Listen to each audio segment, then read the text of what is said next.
Hello viewers, this is Priya. Today we will start class 8 Civics chapter 4 Judiciary. चोर चोर चोर पकड़ो इसको पकड़ो, इसने मेरी चेन चुरा ली। इंस्पेक्टर साहब, इसने मेरी चेन चुराई है, इसे मारो मारो मारो। अरे मैडम, थोड़ा शांत हो जाओ, इतना नहीं टेंशन लेते। रुको, अभी मैं इसको जेल में डालता हूँ। चोर, तेरी इतनी हिम्मत, मेरे होते हुए तू चोरी कर रहा है, चल जेल में। इंस्पेक्टर साहब, आप इसको जेल में तो लेके जा रहे हो, लेकिन जेल के बाद इसका क्या करोगे? इसको तो पनिशमेंट मिलनी चाहिए ना। मैडम, पता है हमें, लेकिन ये काम हमारा नहीं है, ये जुडिशरी का काम है। जज साहब डिसाइड करेंगे कि इसे क्या पनिशमेंट मिलनी चाहिए। उसके लिए हमें इसको कोर्ट लेके जाना पड़ेगा। मम्मी, ये इंस्पेक्टर साहब क्या बोल रहे हैं? क्या होता है जुडिशरी, क्या होता है जज? कहाँ पे मिलेगी इसे पनिशमेंट? मुझे तो कुछ समझ ही नहीं आ रहा है। अरे बेटा, एक तो मेरी चेन चोरी हो गई, ऊपर से तू मेरा दिमाग चाट रहा है। मेरे को मत परेशान कर, जा प्रिया मैम के पास, वही तुझे बताएंगी कि क्या होता है जुडिशरी और कैसे किसी चोर को पनिशमेंट मिलती है। ठीक है मम्मी, तो मैं जाता हूँ मैडम की क्लास में। प्रिया मैम, मुझे बता दो जुडिशरी क्या होता है। क्या आपकी क्लास में कोई ऐसा बच्चा है जो बहुत ज़्यादा शैतानी करता है, जिसको मैम हमेशा पनिशमेंट ही देती रहती है? तो आप कमेंट बॉक्स में लिख सकते हैं। तो बस ऐसा ही हमारा कुछ इंडिया का भी सिस्टम है। जो लोग बहुत ज़्यादा क्राइम वगैरह करते हैं, जो लोग गलत काम करते हैं, उन्हें भी पनिशमेंट कोर्ट देती है और कोर्ट जो है उनको जेल में भी भेज सकती है। तो आज इस चैप्टर में हम जुडिशरी के बारे में पढ़ेंगे। जैसे कि हम डेली न्यूज़पेपर में देखते हैं, कहीं ना कहीं कोर्ट का नाम आता ही आता है। तो ये कोर्ट है क्या? ये वर्ड कहाँ से आया, क्यों आया और ये करता क्या है? कोर्ट जज करता है क्या इस पर्सन को पनिशमेंट मिलनी चाहिए या नहीं मिलनी चाहिए। तो आज इस चैप्टर में हम ये पढ़ेंगे कि कैसे जुडिशरी सिस्टम होता है हमारी कंट्री में। हमारी इंडिया में जो सबसे सुप्रीम कोर्ट है उसको बोला जाता है सबसे पावरफुल कोर्ट है। आप इस फिगर में देख रहे हैं, ये हमारा सुप्रीम कोर्ट है इंडिया का। इससे ऊपर कोई कोर्ट ही नहीं होता है। सारे जितने भी केसेस होते हैं बहुत ज़्यादा उलझे हुए, जो हाई कोर्ट और लोअर कोर्ट हमारे नहीं सॉल्व कर पाते हैं, वो सुप्रीम कोर्ट करता है। मैं आपको एक एक कोर्ट के बारे में डिटेल में अच्छे से एक्सप्लेन करूंगी इस चैप्टर में। What is the role of judiciary? जो जुडिशरी उसका क्या रोल होता है? कोर्ट जो है, जो जुडिशरी है, वो डिसाइड करता है, यानी कि डिसीजन लेता है बहुत सारे इश्यूज पे। जैसे कि वो डिसाइड करता है क्या टीचर को अपने स्टूडेंट को मारना चाहिए या नहीं मारना चाहिए। तो ये डिसाइड किया गया कि टीचर्स को अपने स्टूडेंट्स को नहीं मारना चाहिए, सिर्फ डांट दो, मारना एक क्राइम माना जाता है। और अगर जैसे कोई रिवर है, उसका जो वाटर है वो 2 स्टेट्स में डिवाइड हो रहा है, तो जो कोर्ट है वो डिसाइड करेगी जो स्टेट है वो कैसे कैसे शेयर करे पानी को। तो सारे डिसीजन कोर्ट पे लिए जाते हैं इस टाइप के। या फिर किसी ने अगर क्राइम किया है तो उसे कैसी पनिशमेंट देनी चाहिए, तो ये सारी चीजें भी हमारा कोर्ट ही डिसाइड करता है। जुडिशरी कैसे कैसे काम करता है वो हम देखेंगे। फर्स्ट है हमारा डिस्प्यूट रिजोल्यूशन, यानी कि अगर किसी 2 पर्सन में लड़ाई हो रही है तो उसका अगर डिसीजन लेना है तो हम कोर्ट में ले सकते हैं। या फिर किसी सिटीजन या गवर्नमेंट के बीच में कोई लड़ाई हो रही है तो भी वहां पे हम सॉल्यूशन कर सकते हैं कोर्ट में जाके। या अगर किसी 2 स्टेट की गवर्नमेंट में लड़ाई हो रही है तो भी हम जा सकते हैं। या फिर सेंटर या और स्टेट गवर्नमेंट में कोई भी प्रॉब्लम है तो भी हम वहां पे जा सकते हैं। तो जितने भी झगड़े होते हैं, जितने भी डिस्प्यूट होते हैं, वो हमारा जुडिशरी अच्छे से सॉल्व करता है। जुडिशरी रिव्यू भी करता है, यानी कि जुडिशियल रिव्यू होता है, यानी कि ये देखता भी है कि जो हमारा कॉन्स्टिट्यूशन है उसमें जितने भी लॉज हैं क्या लोग उसको फॉलो कर रहे हैं या नहीं कर रहे हैं, या जो पार्लियामेंट में जितने भी लॉज बनाए जा रहे हैं वो कॉन्स्टिट्यूशन के अकॉर्डिंग है या नहीं है। अगर नहीं है तो वो उन लॉ को नहीं मानता है और पार्लियामेंट को बोलता है कि इन लॉज को आप चेंज करो। Upholding the law and enforcing fundamental right. देखिए, जैसे कॉन्स्टिट्यूशन में काफी सारे लॉज हैं, काफी सारे हमारे फंडामेंटल राइट भी हैं, काफी सारे अधिकार हैं जिसका हमें राइट है कि हाँ, हम इन अधिकारों को अच्छे से इंजॉय कर सकते हैं। तो अगर कोई भी हमें रोकता है इन राइट से तो उनके अगेंस्ट जाके हम कोर्ट में केस फाइल कर सकते हैं। जैसे सुप्रीम कोर्ट या हाई कोर्ट में हम अच्छे से जा सकते हैं। देखिए, हमारा सुप्रीम कोर्ट है, और ये कब स्टैब्लिश होता है? 26 जनवरी 1950 में। तो ये डेट अच्छे से लर्न करने की, स्टैब्लिश कब हुआ था सुप्रीम कोर्ट, और ये दिल्ली में है। What is an independent judiciary? अब इंडिपेंडेंट नाम यहाँ पे क्यों आया है जुडिशरी में? देखिए यहाँ पर एक सिचुएशन बताई गई है। एक पॉलिटिशियन होता है, बहुत पावरफुल पॉलिटिशियन होता है। वो क्या करता है, किसी एक फैमिली की जो लैंड होता है उसको ले लेता है, मतलब छीन लेता है उन लोगों से। अब वो लोग तो कुछ कर ही नहीं पाएंगे क्योंकि वो पावरफुल पॉलिटिशियन है, वो तो कुछ भी कर सकता है उन लोगों के साथ।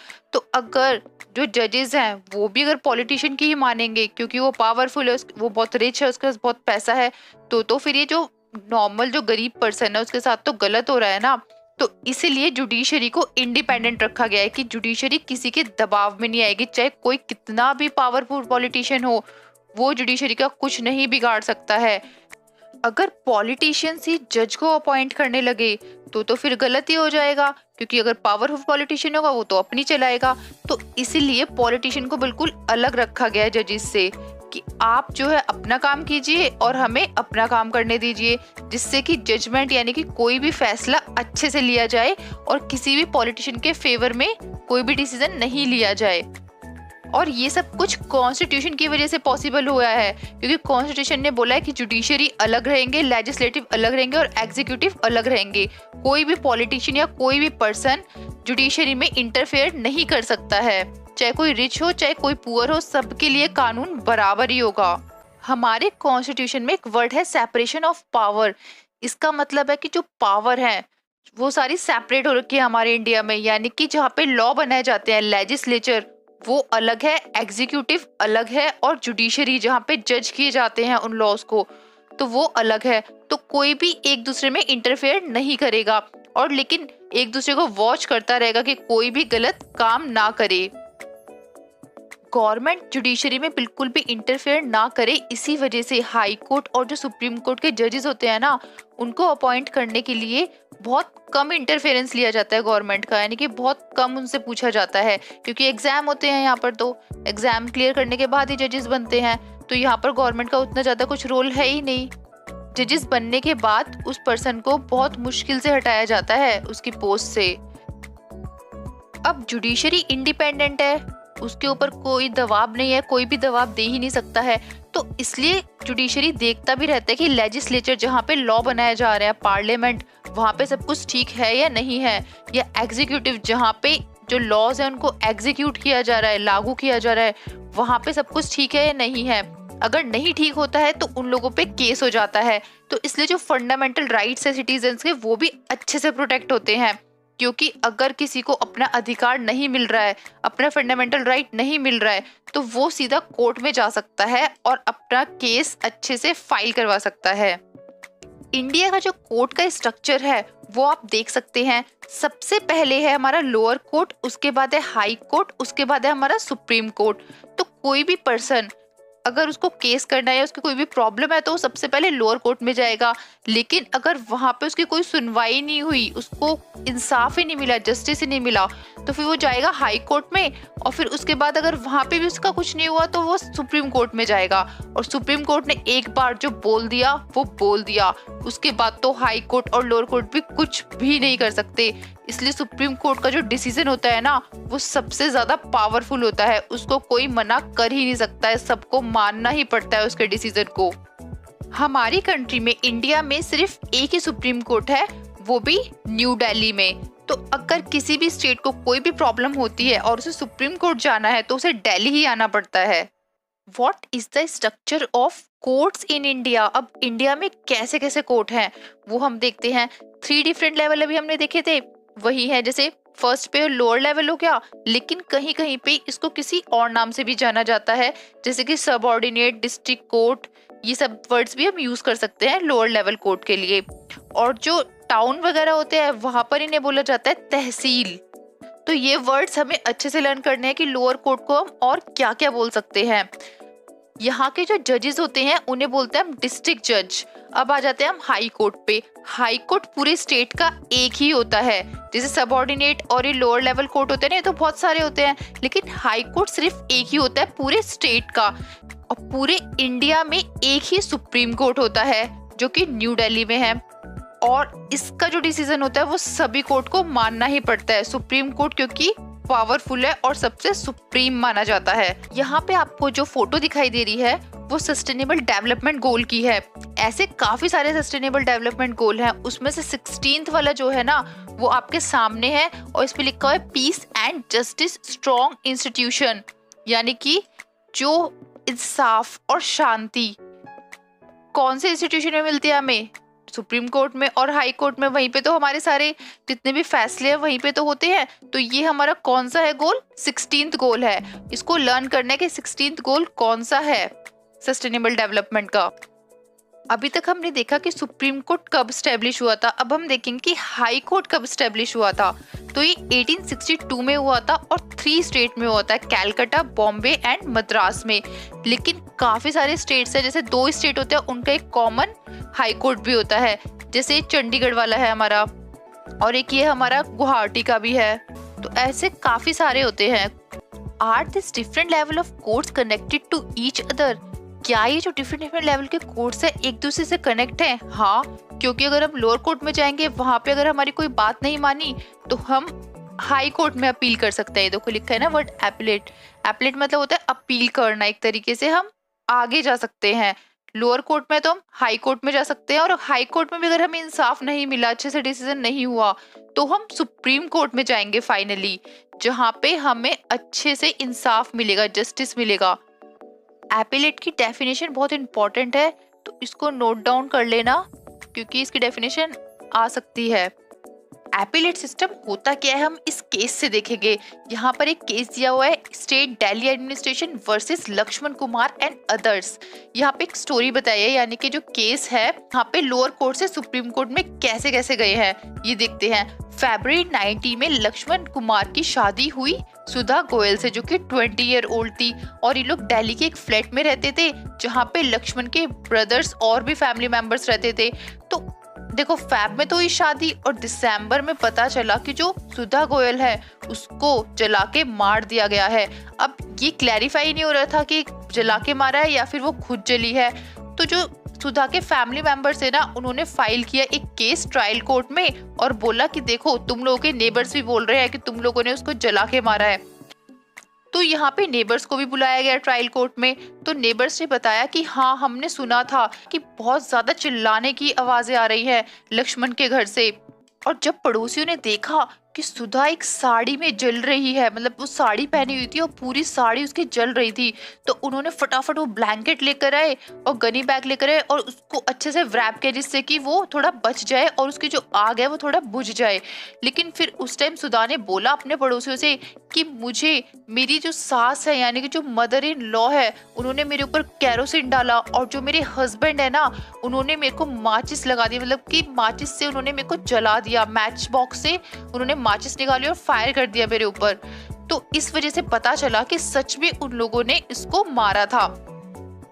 अब जो सुधा के फैमिली मेंबर थे ना उनको ये पता चल चुका था कि इसके इन लॉज ने ही उसको मारा है, क्योंकि वो डिमांड कर रहे थे कैश की और स्कूटर की और फ्रिज की भी, क्योंकि भैया जो फर्स्ट चाइल्ड है उस पे तुम्हें इतना इतना देना पड़ेगा। अब ये लोग नहीं दे पाए थे तो इस वजह से सोचो उसे जला दिया, उसे मार दिया गया। अब अपने आप को बचाने के लिए सुधा की जो मदर इन लॉ थी वो बोलती है कि नहीं नहीं ऐसा कुछ भी नहीं हुआ था, वो तो अपने बच्चे के लिए दूध गर्म करने गई थी किचन में, इस वजह से वो जल गई और उसकी डेथ हो गई। लेकिन ट्रायल कोर्ट में यानी कि जो लोअर कोर्ट है उन्होंने उसकी बात नहीं मानी। अब इनके अगेंस्ट काफी सारे एविडेंस मिल गए थे, काफी सारे सबूत मिल गए थे। तो ट्रायल कोर्ट ने क्या कहा कि जो मदर इन लॉ थी सुधा की, शकुंतला, और जो उसके हस्बैंड थे और जो उसके ब्रदर इन लॉ वगैरह थे उन सबको डेथ डिक्लेयर कर दिया गया कि आपको फांसी की सजा दी जाएगी। अब ये लोग भागे भागे गए और उन्होंने सोचा हाई कोर्ट में हम अपना केस फाइल करते हैं। और वहां पे इन्होंने बोला कि जो सुधा थी वो अपने वजह से मरी है, वो कैरोसिन स्टोव के पास गई थी तो इस वजह से वो जल गई थी, इस वजह से वो मर गई है, हम लोगों ने नहीं मारा। तो हाई कोर्ट ने बोला चलो ठीक है तुम सही बोल रहे हो, तो तुम्हें छोड़ दिया जाता है। अब यहाँ पे छोड़ दिया गया। लेकिन जो सुधा के पेरेंट्स थे उनको तो गुस्सा आ रहा था ना, तो उन लोगों ने क्या करा, सुप्रीम कोर्ट में गए वो 1985 में और बोला कि हमारी लड़की के साथ गलत हुआ है, इन लोगों ने हमारी बेटी को जला के मारा है। तो जो लक्ष्मण और जो उसकी मदर्स थे ना उनको तो जेल में डाल दिया गया और बाकी जो उनके ब्रदर इन लॉ थे उनको छोड़ दिया गया। तो अब आप देख सकते हैं कि कैसे कैसे वो लोअर से हाई कोर्ट में और हाई कोर्ट से केस सुप्रीम कोर्ट में आया और फाइनली इंसाफ मिल ही गया। What are the different branches of the legal system? अब अभी हमने जो केस देखा था वो डॉरी डेथ का ही था, एक तरीके से डॉरी की वजह से उसकी डेथ की गई थी। तो ये जो है क्राइम है एक तरीके से पूरी सोसाइटी में देखा जाए तो क्राइम अगेंस्ट सोसाइटी बोला जाएगा। तो ऐसे काफी डिफरेंट लॉज होते हैं जो क्राइम में आते हैं और कुछ लॉज होते हैं जो सिविल में आते हैं। जहाँ पर लोग अपने अधिकार मांगते हैं वो होते हैं सिविल लॉज, और जहाँ पे क्राइम किया जाता है, किसी को मारा जाता है, वो होते हैं सारे क्राइम लॉज। क्रिमिनल लॉ और सिविल लॉ में डिफरेंस आ सकता है एग्जाम में, तो इसको अच्छे से करना है। तो क्रिमिनल लॉ में होता है जैसे कि कोई चोरी करता है तो वो क्रिमिनल लॉ में माना जाता है, या किसी वुमेन को कोई परेशान करता है तो वो भी क्रिमिनल लॉ में आता है।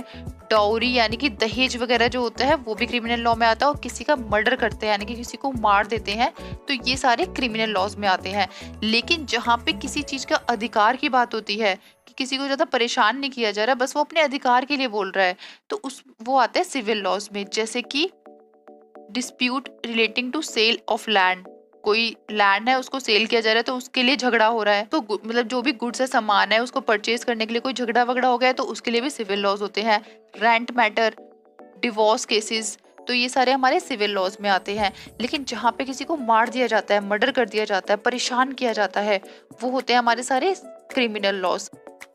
क्रिमिनल लॉ में सबसे पहले हमें FIR फाइल करनी होती है यानी कि फर्स्ट इंफॉर्मेशन रिपोर्ट, लेकिन सिविल लॉ में ऐसा कुछ भी नहीं है। यहाँ पे डायरेक्टली आप कोर्ट में जा सकते हैं, जैसे कि लैंडलॉर्ड होता है या टेनेंट होता है, किसी ने अपना रेंट नहीं दिया है लैंडलॉर्ड को तो वो लैंडलॉर्ड जा सकता है सीधा कोर्ट में, तो उसके लिए उसे FIR फाइल करने की जरूरत नहीं है क्योंकि ये क्रिमिनल लॉ नहीं है। जो क्रिमिनल्स केसेस होते हैं उनके लिए ही सिर्फ FIR फाइल की जाती है। क्रिमिनल लॉ में अगर कोई दोषी होता है, कोई एक्यूज पर्सन होता है, तो उसको या तो जेल भेज दिया जाता है या फिर उससे फाइन ले लिया जाता है कि आपको इतना पैसा भरना पड़ेगा। बट सिविल लॉ में ऐसा कुछ भी नहीं है। कोर्ट यहाँ पर कहता है जैसे कि कोई लैंडलॉर्ड है और कोई टेनेंट है यानी कि कोई रेंट नहीं दे रहा है, तो वो बोलेंगे कि भैया रेंट दे दो अपने लैंडलॉर्ड को और बात खत्म करो। तो बस यहाँ पर कोर्ट बोल देता है कि भैया रेंट वगैरह दे दो, जो भी प्रॉब्लम है उसको सॉल्व कर देते हैं कोर्ट यहाँ पर। Does everyone have access to the court? क्या हर कोई कोर्ट में जा सकता है? यस, कोई भी सिटीजन कोर्ट में जा सकता है। किसी भी सिटीजन को लगता है कि हमारे राइट्स हमें नहीं मिल रहे हैं तो वो कोर्ट में जा सकता है और अपना इंसाफ यानी कि जस्टिस मांग सकता है। अभी जो कोर्ट का प्रोसेस होता है ना, इसमें बहुत ज़्यादा पैसा लगता है क्योंकि लॉयर भी हायर करने पड़ते हैं, उनको भी पैसा देना पड़ेगा। अब जो पुअर पर्सन है वो तो ये सब चीज़ नहीं कर पाएगा क्योंकि भैया वो डेली का खाने का जुगाड़ करे या फिर वो कोर्ट में पैसा दे लॉयर्स को। तो इसके लिए भी एक सॉल्यूशन निकाला गया है, पब्लिक इंटरेस्ट लिटिगेशन, और PIL बोलते हैं इसको शॉर्ट फॉर्म में। तो इसकी डेफिनेशन बहुत इंपॉर्टेंट है।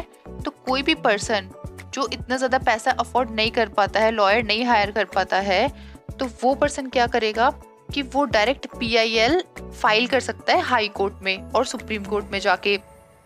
या फिर किसी पर्सन को लगता है कि हाँ जो गरीब लोग हैं उनको उनका अधिकार नहीं मिल रहा है, तो उनके बिहाफ पे वो भी PIL फाइल कर सकता है। PIL की वजह से काफ़ी लेबर्स को बहुत ज़्यादा रिलीफ मिला है, बहुत ज़्यादा उन्हें अच्छा लगा है कि हाँ चलो हमारी भी सुनी जाएगी। हम लोग के पास पैसा नहीं है तो क्या हो गया, लेकिन हम फाइल कर सकते हैं किसी भी केस को कोर्ट में जाके। इस वजह से जो काफ़ी सारे प्रिजनर थे बिहार के, उन लोगों को भी रिलीज़ किया गया क्योंकि वो लोग तो देखो जेल में हैं, अब उन्हें यही नहीं पता कि उन्हें कब तक जेल में रहना है। तो इस वजह से यहाँ पे PIL केस दर्ज किया गया कोर्ट में, और कोर्ट ने बोला कि अरे इनको तो 2 साल के लिए रखना था, तुम इनको 4 साल तक क्यों इनको एक तरीके से जेल में रखे हुए हो, ये तो गलत बात है। तो इस वजह से उनको जेल से रिहा भी किया गया।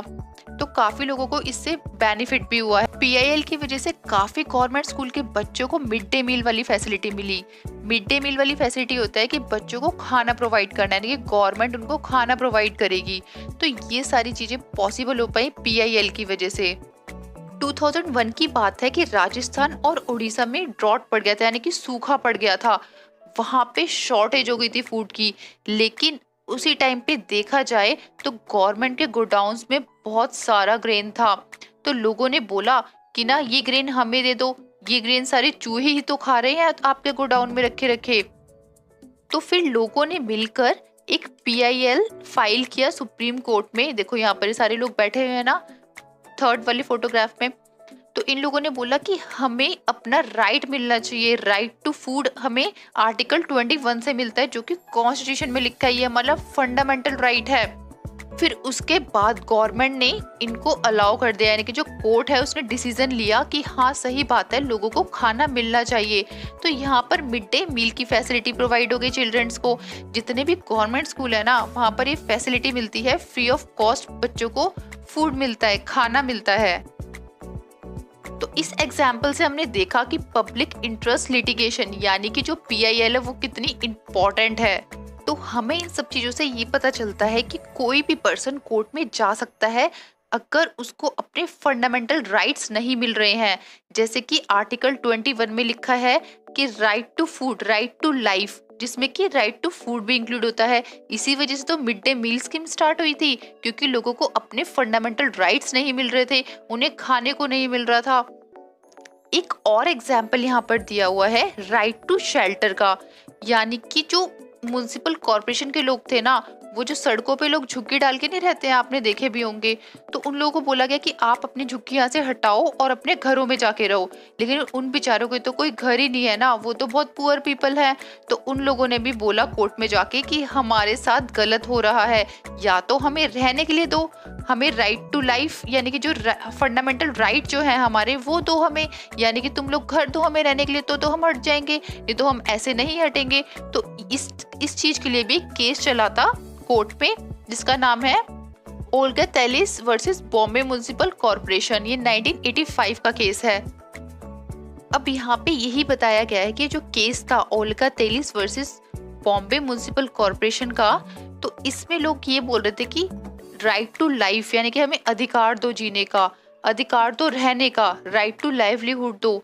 और ये हमारा आर्टिकल 21 में लिखा है कॉन्स्टिट्यूशन के, हमें आप यहाँ से नहीं हटा सकते हो, क्योंकि अगर हटाओगे तो हमें प्रॉपर घर दो। अगर हमारी झुग्गियाँ वगैरह हटा रहे हो जो हम रह रहे हैं यहाँ पे, तो हमें कोई घर दो अच्छे से रहने का, अगर नहीं दोगे तो हम कैसे रहेंगे। तो इस वजह से कोर्ट में चले गए थे और अपने इंसाफ की, जस्टिस की मांग कर रहे थे। और फाइनली जो लोग थे ये, इनको जस्टिस मिल गया, और जो म्युनिसिपल कॉर्पोरेशन थी उन्होंने इनकी बात मान ली कि अच्छा ठीक है आप लोग यहीं पे रहो, हम आपको कुछ भी नहीं बोलेंगे।